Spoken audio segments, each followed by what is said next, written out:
Welcome to the Brown School at WashU Ask Us Anything info session. Today is May 21st, 2025. Okay. And we have a few housekeeping notes. So today's webinar is being recorded. Closed captions are enabled. They can be activated anytime. And so we are in the webinar here in Zoom, so we can't see or hear you all. We can't call on raised hands. So if you have any questions, please use the Q&A feature, not the chat, to submit those questions over today's conversation. Thank you so much for joining us, everyone. Some questions will be answered within the Q&A window by some of our admission staff that is helping out. And then some of your questions will be selected to be answered live by the panel. So don't fret if we haven't gotten to it yet. And then if we don't get to it, you can email us at brownadmissions@wolfsville.edu. Okay, we see people coming in. Perfect. So I want to introduce myself along with my co-host. My name is Kalia Watson. I am one of the admissions and recruitment specialists here in the Brown School, and then I will pass it over to Sarah. Hi, welcome. My name is Sarah Dexter. I'm an associate director in the Office of Admissions and Recruitment here at the Brown School. I use she, her pronouns. We're really excited that y'all are joining us here today. We have some really great panelists who are also here to answer your questions. So yeah, if you have questions, please don't be afraid to pop them in the Q&A section, not the chat. We may not see it in the chat. So again, pop it in the Q&A. Yeah. So excited y'all are all here.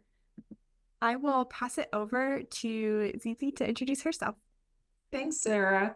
Hi, everyone. It's so good to see you here virtually. I'm Zizi Shili. I use she, her pronouns. I'm currently working for the Global Programs Office, and I also spend a lot of time supporting our Office of Admissions and Recruitment. Very happy to be here, and hopefully I'm able to address some of your questions and concerns. Welcome. Perfect. And then Chloe Risto, which is one of our academic advising coordinators here at the Brown School, will be joining us just a bit later, but is going to help answer some of those questions about course registration and when you get to meet with your advisor. All right, and then on today's agenda, we're just going to go over a few remaining important deadlines for our incoming cohort, some frequently asked questions, and then chances for you all to ask any questions that we did not hit on. Okay. And I'm going to pass it over to Sarah to give a bit more information about our enrollment dates and some deadlines that are remaining. Great. Thanks, Kalia. Yeah, so on the screen, you can see a lot of upcoming enrollment dates and deadlines. These dates are all on our website under the incoming student tasks. You've probably also have received emails about some of these, if not all of these important deadlines. So this should be communicated in multiple areas. You'll want to keep an eye out on the incoming student tasks on our website. We'll be continuing to update information there, but just to highlight some of our major deadlines, for incoming students, these are for all students, May 19th, we opened up proficiency exams. So those have just opened up. Those will remain open through July. So if you would like to take a proficiency exam, we certainly encourage you to do so. MSW has two different options. So does NPH. Again, review the resources we've provided, see if you have, content in that area already. If you don't pass a proficiency exam, no harm. I always encourage folks to sit for those if they think that they've, covered that content in a class already. So yeah, proficiency exams are open. June 1, which is coming up here very soon, is our final application deadline for our domestic applicants. July 1 is our deferral request deadline. So folks who aren't able to attend this year for whatever reason and are looking to defer enrollment, you have a little over a month to request that deferral and submit that deferral request. Already talked about proficiency exams. You'll also need to submit your final official transcript. Again, instructions will be sent to your email and they're on the website as well. That's July 31st. For our advanced standing MSW students, you'll have Bridge to Brown starting in the beginning of August. And then we'll have Brown School New Student Orientation August 20th through the 22nd. And then classes start at the end of August, August 25th. Summer's just going to fly by. We also have some specific deadlines for our international students. I wanted to call these out because y'all have a couple more steps that you have to complete to get here. So July 17th is the first day our international students can arrive on your new F1 visa. August 1 is the final visa appointment deadline for international students to make sure that you have some time to get everything in order to actually arrive here. You'll need to arrive by August 16th. And then that is also the first day of international student orientation with WashU OISS. And then the Brown School has some additional new student orientation for our international students.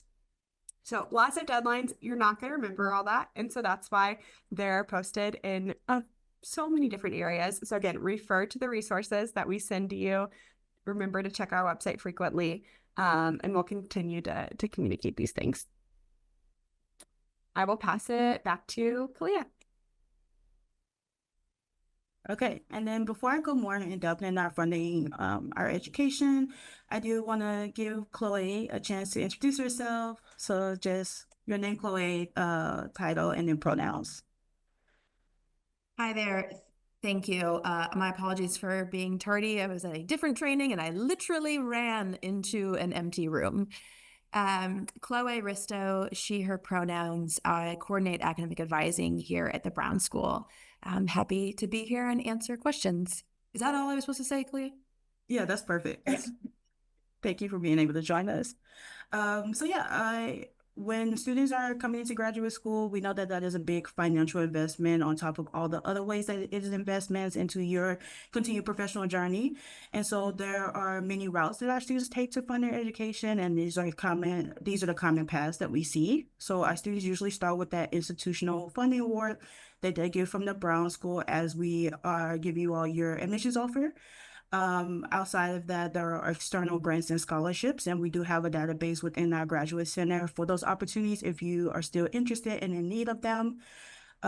Most of our students will work part-time, so on average about 20 hours a week, and that can be through research assistantships or any part-time and work study opportunities on our campus. Outside of that, you have federal student aid, which is still a resource to students on the graduate level. But now you're looking at work study and then those federal low interest loans that are optional to you all. And then other support that we commonly see our students use are additional outside loans, so those private student loans, and then especially for our international students, some country support. So yeah, if you all need any assistance with that, or you still have some aid that has a gap, then our financial services is a great resource to use. Okay. Perfect. Now we're going to get into a few of our questions. So I first want to start with the first question and direct it towards Chloe. So a lot of our students are asking us now at this point of the semester, one, will they be able to talk to an academic advisor? And then what advisor support is available at the Brown School? Great. Yeah, great questions. So we are getting ready and excited for you all to join us. You will be assigned to an academic advisor. Don't make me tell you an exact date when you will get your academic advisor assigned, but allow me to tell you that it's going to be any time between now and June. And June has 30 days, so allow me that flexibility. But you will be able to find your academic advisor in Workday when you go look at your student support network. You'll be able to find out who that person is. And we encourage you to reach out directly to whomever that person is. But we also will have communications back and forth. Now, in terms of advisor support available at the Brown School, like I said, you will be assigned an academic advisor. Along your journey at the Brown School, you will also be assigned a faculty advisor, and you will be assigned a field advisor for your practicum experiences through the Office of Field Education. So All told, we will end up assigning you 3 different advisors that will be the quote formalized advisors, but you are encouraged to create mentorship relationships with any and all faculty and staff whoever is important to you. You should consider them, part of your advising team.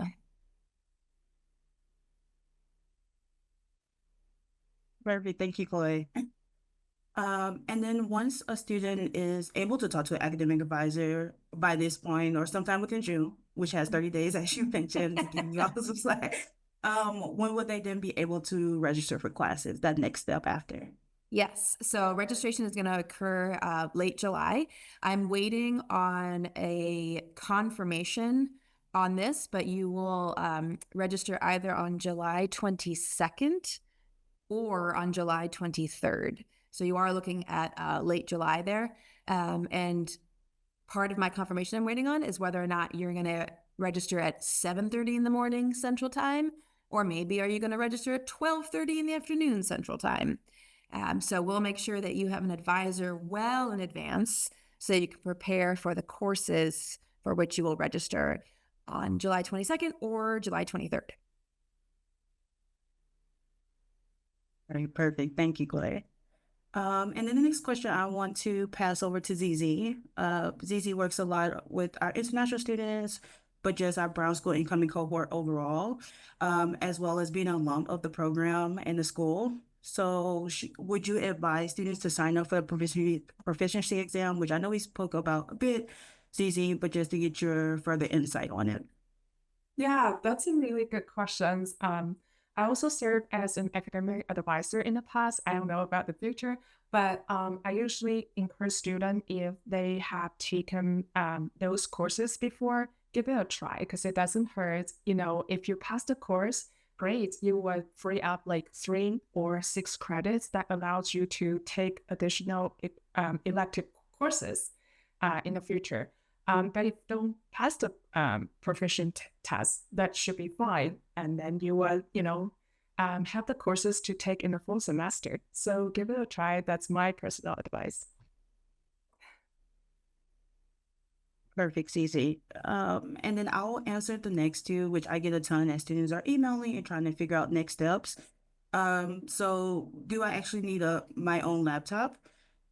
Which yes, there is going to be a ton of reliance on just some type of technology support that you may have a laptop or a tablet.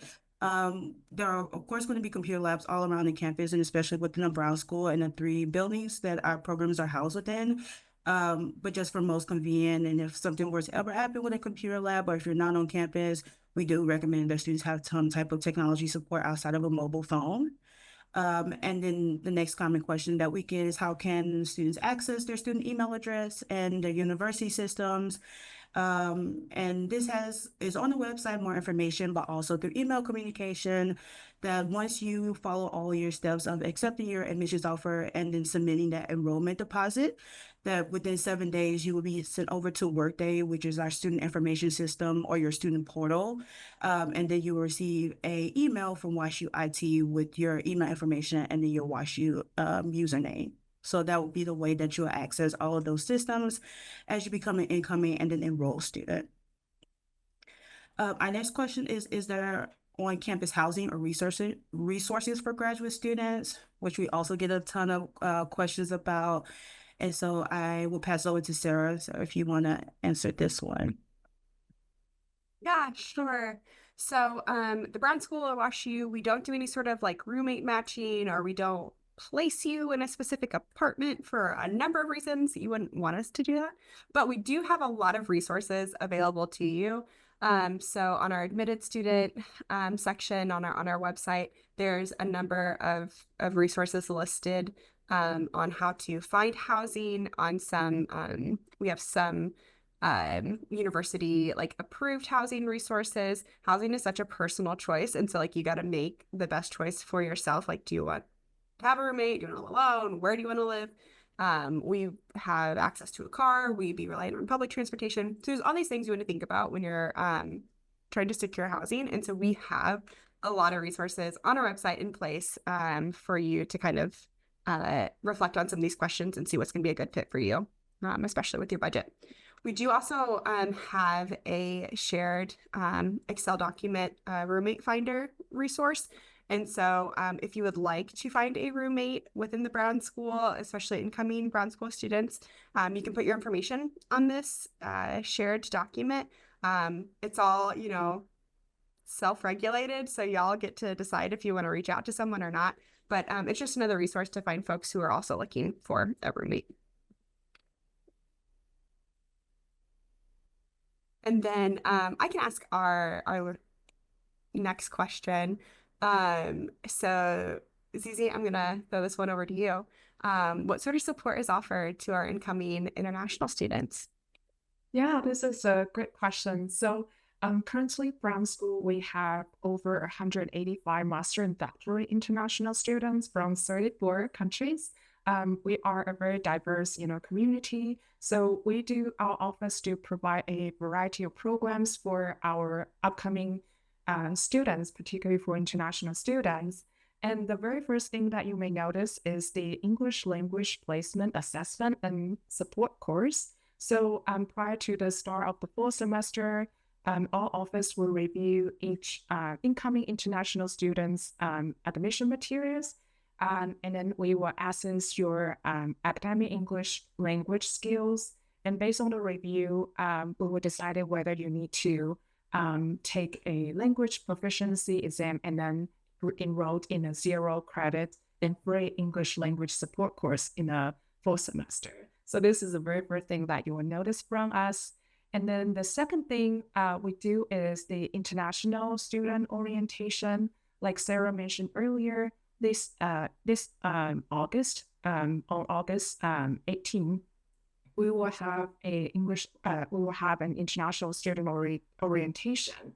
This is an opportunity allows you to join this event with tailored programs and guided exploration of the St. Louis. We will make sure to provide the information, support you needed when you settle down in the St. Louis. And then in addition to that, we do have a lot of the culture, social, and resource events, workshops throughout the whole academic year. For example, we will have culture celebrations, for example, annual culture showcase, Lunar New Year, Ramadan Iftar. We will also have some resource sections, for example, global tables, GPO resource sections, such as how to buy a car, to introduce a lot of information and networking opportunities for you to, adjust life here in the US. Last but not least, we have a Global Peer Leaders Program for international students. So this is we do have the pay part-time opportunities for international students to be recruited as global peer leaders.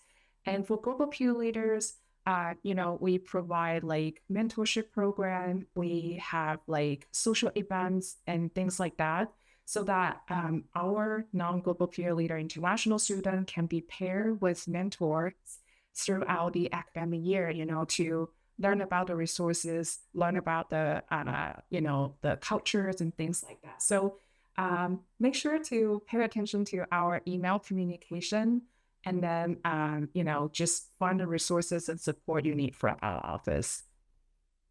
That's it.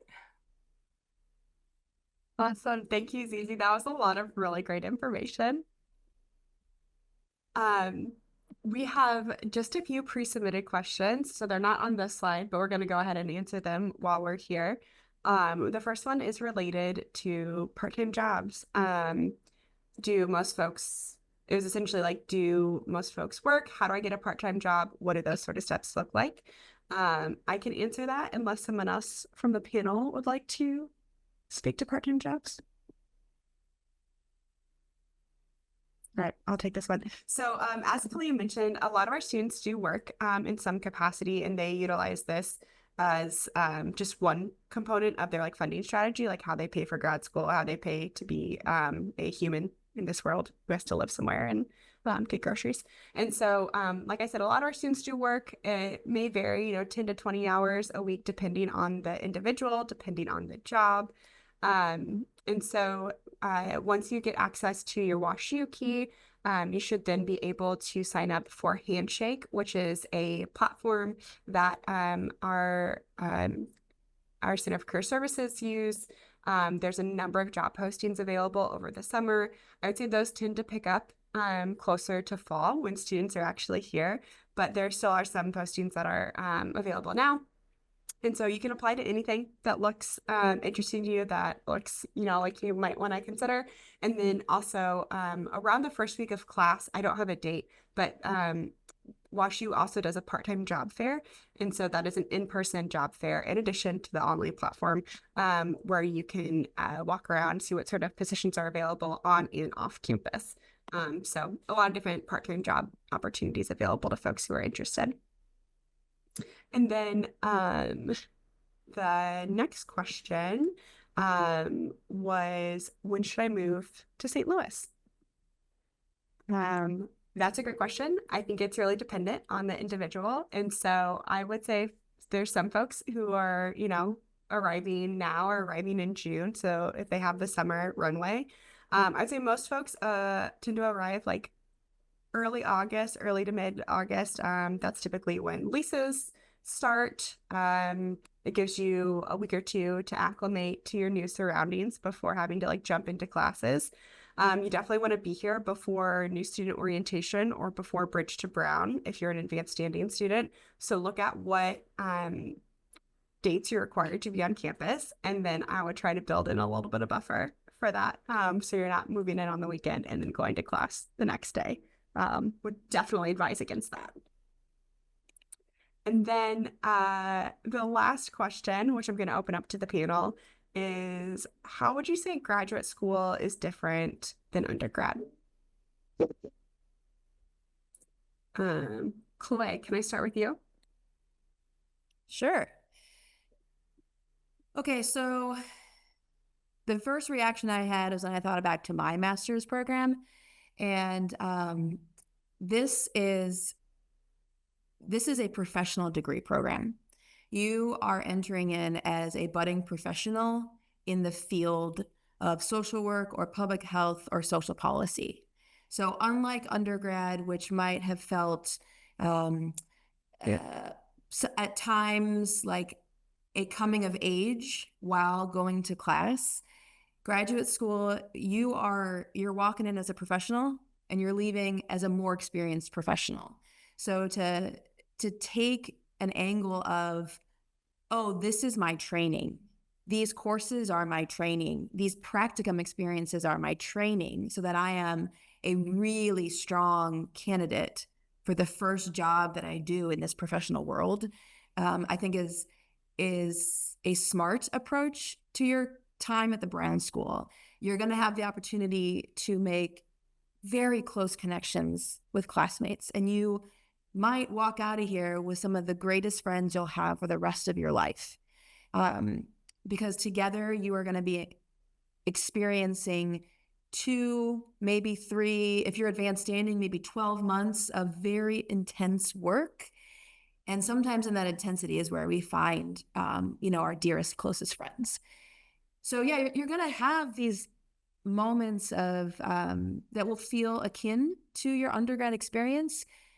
But I do think that it's important to know that this is a professional school.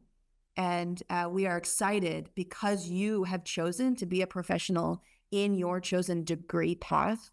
And we are ready to treat you as such. And the Brown School is going to give you a ton of resources.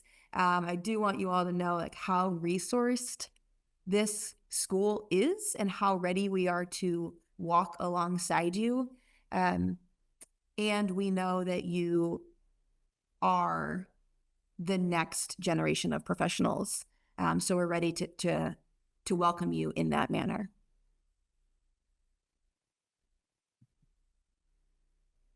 Thank you, Chloe. I think that was such a great answer. Zizi, can I pass it to you next? Yeah, this is a really good question. I've been thinking a lot about what Chloe just mentioned.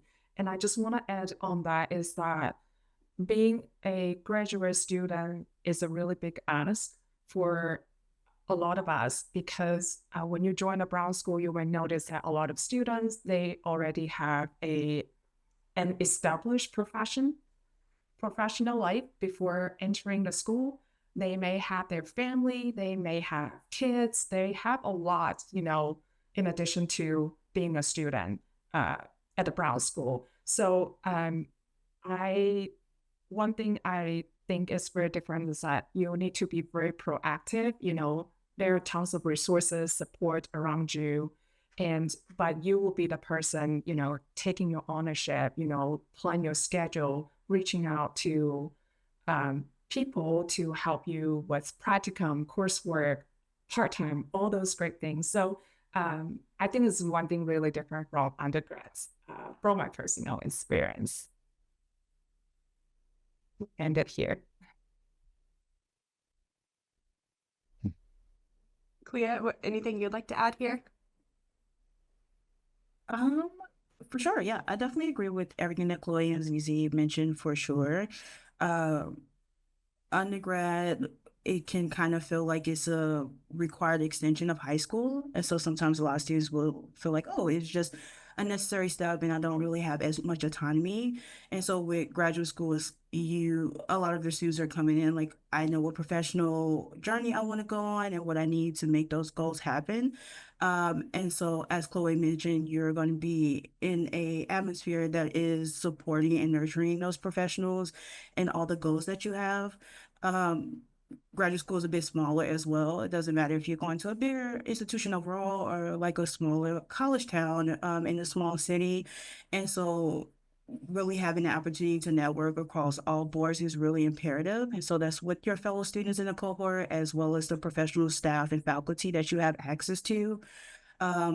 A lot of also just going through the program, being the most successful is going to happen more outside of classroom, I believe, than undergrad, which is those practicum opportunities.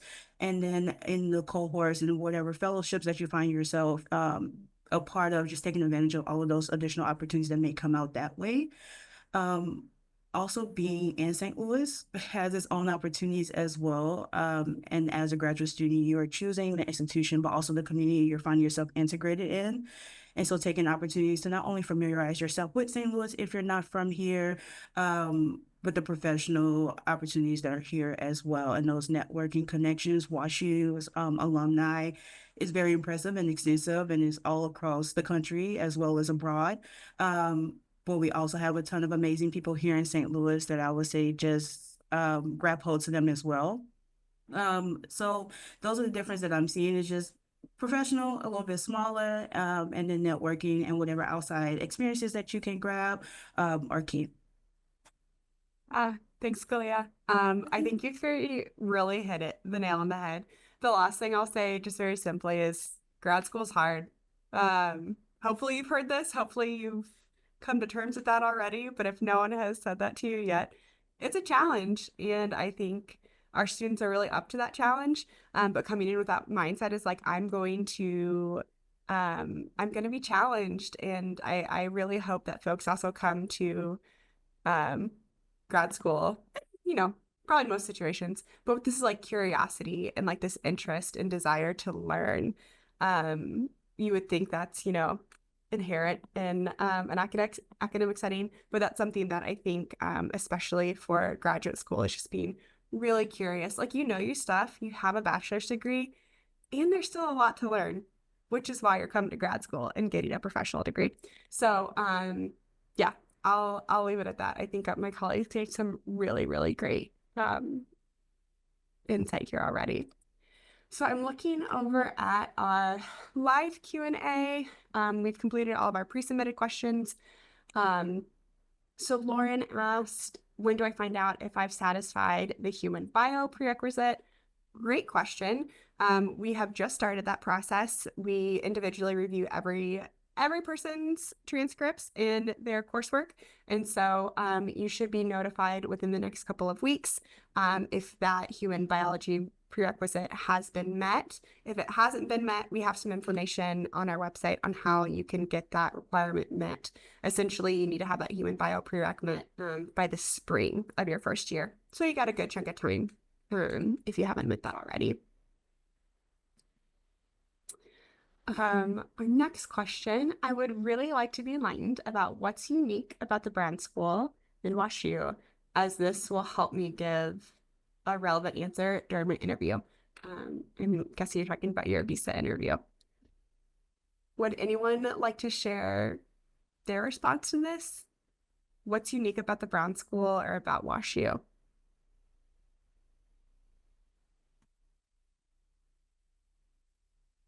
There's a lot we could touch on. As panelists are thinking, I'll give my initial response.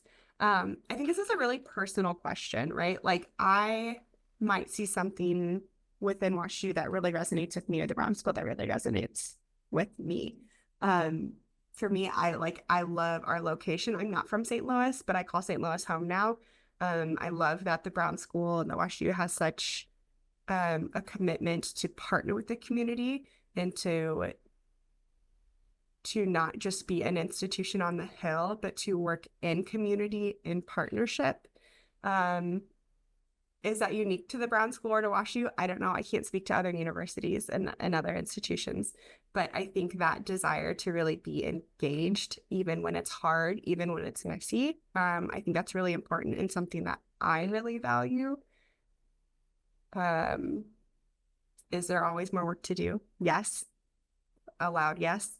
And I think the heart and the intention and the focus is definitely there. I also really value the Brown School's commitment to to working to be more affordable and to provide scholarships to folks from all backgrounds.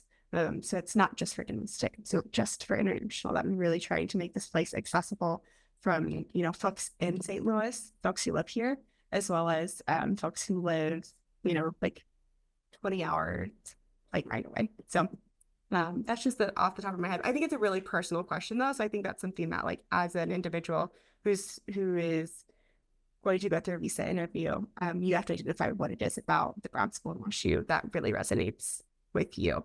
But I'll open up to my panel to if they have any initial thoughts. I'll say a couple.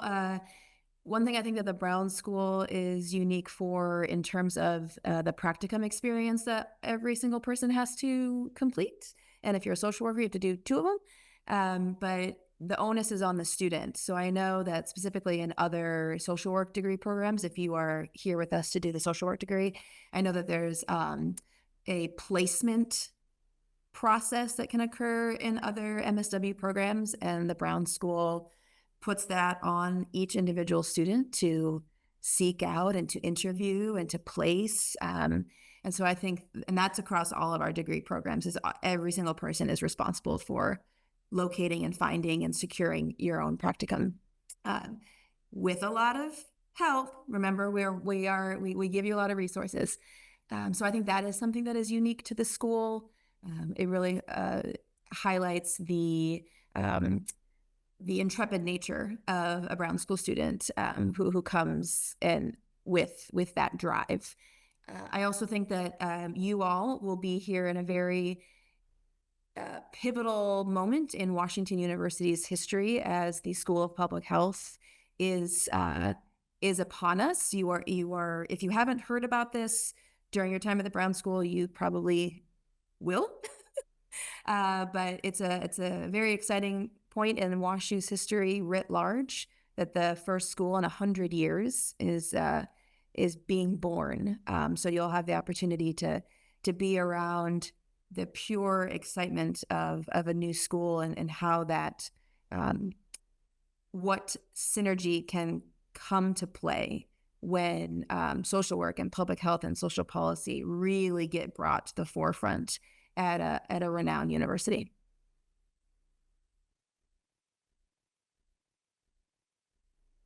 Perfect. And I can also add to that, Chloe, as well.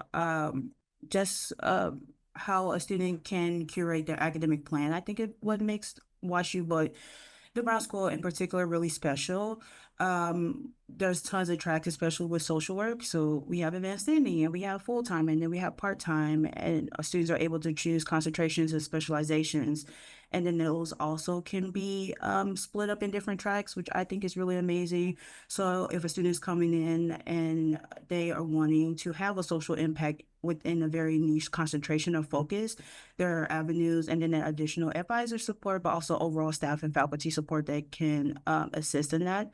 And then with the practicum, there are 400 partnerships, which are local, national, and global. And so students have a ton of support in that process where, as Chloe mentioned, you are not matched, but you really get to take control and be in the driver's seat of where you want to go and what will really help you with those professional goals. And so I think that is what makes the Brown School really special. But also, as Sarah mentioned, every student is going to have a different reason of why they feel aligned and connected. And so we really encourage you all to explore that. And definitely always ask questions if there's any way that we can kind of help ease any anxiety or support your assumptions about the Brown School and why you are connected and why you want to apply. Good. And I see another open question. We have a student asking about assistantships that may benefit visa interviews. And so, Zizi, I would love for you to kind of hit on that, if you don't mind. Yeah, this is a very timely questions, and I totally understand there are so many challenges that many of you are experiencing right now in securing that visa appointment.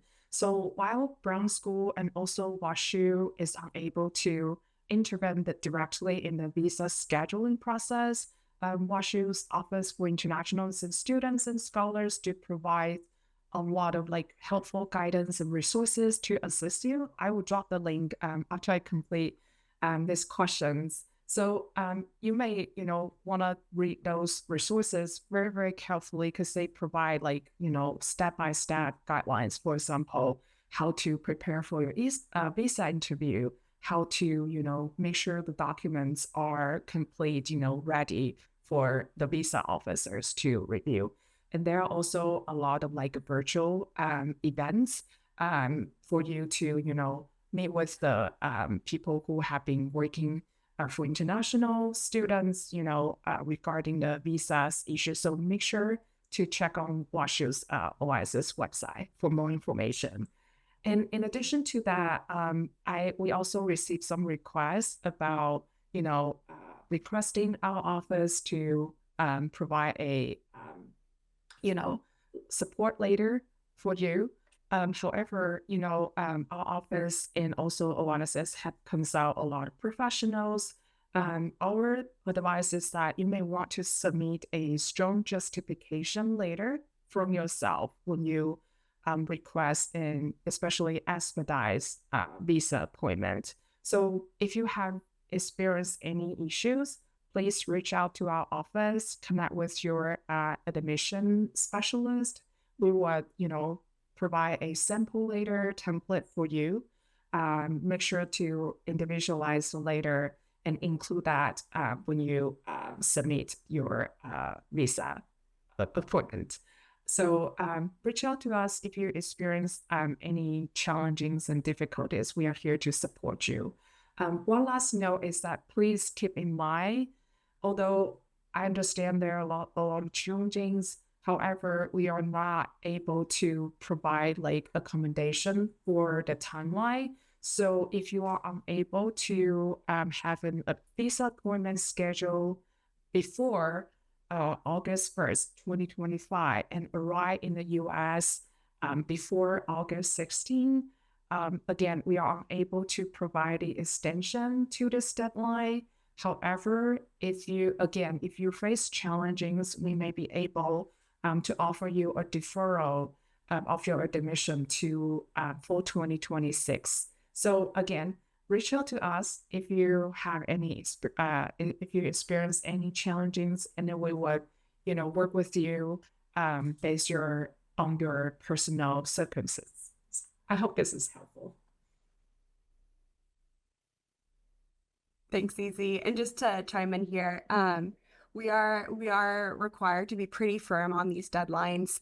A lot of these things aren't set by us necessarily. These are larger institutional deadlines, and it's all an effort for our students to be on campus and in a headspace where they're prepared to be students, where they're prepared to be successful. And so we have these firm deadlines, but it really is in an effort to support our students and make sure that they're on a really solid foundation before you dive into your graduate programs. Because like I said, grad school is hard. You don't want to be starting a program, still trying to figure out where you're living and all of these other pieces. So it really is in an effort to make sure that you're starting off on a really solid foundation. And as Zizi mentioned, should you not obtain a visa appointment or it's past these deadlines, connect with us and we can talk about your deferral options if you haven't already deferred.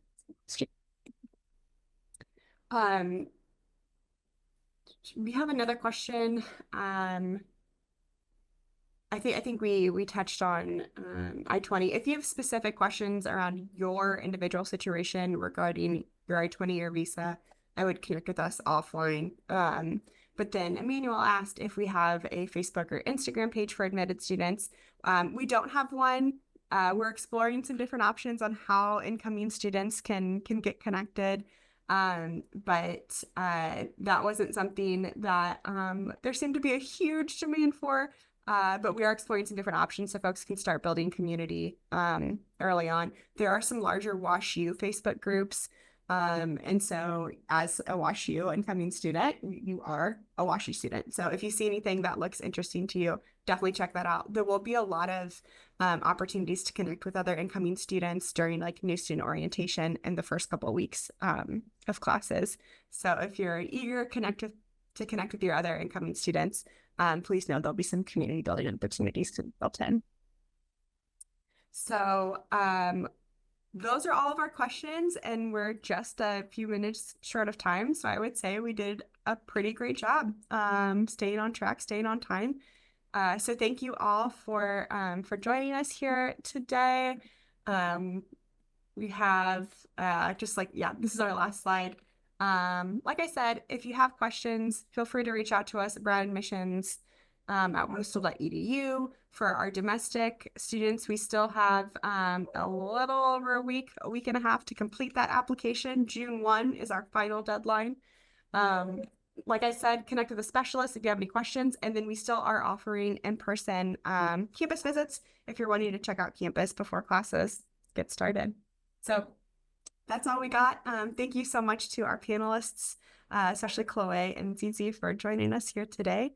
And we look forward to seeing y'all in the fall. All right. Take care, everyone. Thanks so much.